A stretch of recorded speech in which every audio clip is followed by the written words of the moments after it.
It's important, it's very important for me to show my work at McLean County Arts Center because this is where I grew up. I've entered shows here when I was younger. I had a chance to exhibit in a group show with animals as a subject many years ago. And I've seen so many different styles and good artists come through the Arts Center from the Bloomington-Normal area that it had always been a goal of mine to someday show my work again at the Arts Center. And this is a great opportunity. And I'm looking forward to displaying the work and having it shown in the community and share it through the Arts Center. East Meets West will include paintings done in acrylic and bronze sculptures. The focus of the work again being Rocky Mountain animals ranging from the bison and wolves to elk and even pika that are a little bit more elusive. Yeah, I do think my work can play a role in awareness of nature and conservation efforts. Early on, I was mostly focused on getting the animal to look right and choosing the right colors or making sure it all came together how I hoped. But more recently, I've realized that when you bring these images to people, and in this case from the Rocky Mountains, they'll hopefully become aware of them.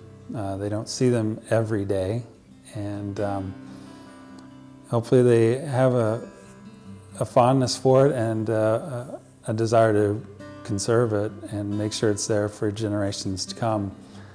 And I hope that has helped with my paintings, and my paintings stay on walls for years to come, and people continue to see that these wild places exist and have a desire to take care of them.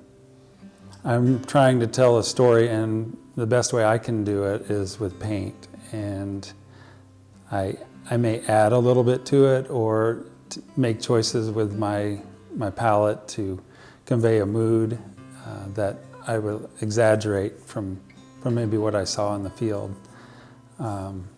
So ultimately I want to tell the story and share the experience with the viewer and give the viewer an opportunity to experience these moments, especially if they're not maybe physically able to go to these wild places, or they may not know where to find these animals. So I'm trying to tell them the story through my painting, and painting is the way I've always communicated. I know there are excellent photographers who can relate their experiences in the field very well. For me, it comes through better as a painting or a sculpture. Yes, inspiration comes from nature for me. First-hand observation and hours and hours, and in this case, years and years spent in the field. Recently meaning the last 3 years, I've traveled from Grand Teton National Park and Yellowstone up to Glacier National Park, and then down to Rocky Mountain National Park in Colorado in search of subjects. There's never a moment that I wonder what should I paint, and should that ever arise, I just have to return to nature, and I'll surely find many, many things to paint or sculpt.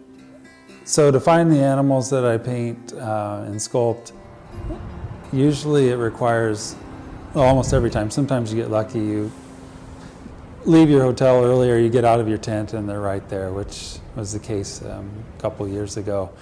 I set up a tent in Grand Teton.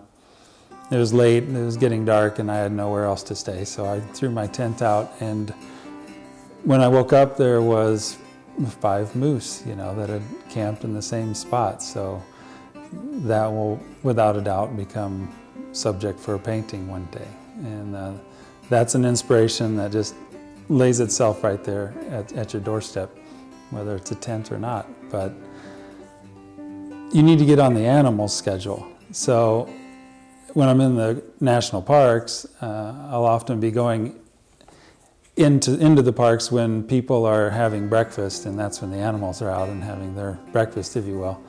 And then there's a lull in the activity and people will rush to the parks, and then by the time they're done, all the people are heading home for dinner and the animals are coming out for the evening. So you need to get your habits adjusted to what the animals do and not necessarily what even your body's telling you should be doing.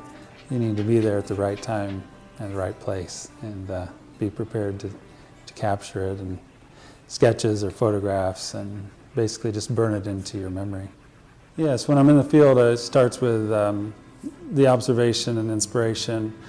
I'll take photographs or record the moment, and then when the moment is past, I'll stick around and photograph elements within the scene that I want to incorporate that would help to complement what I'm trying to convey and add to the design elements and that I know I'll need when I get back to the studio. So I try not to leave the area without the information that I'll need to tell the story again to people.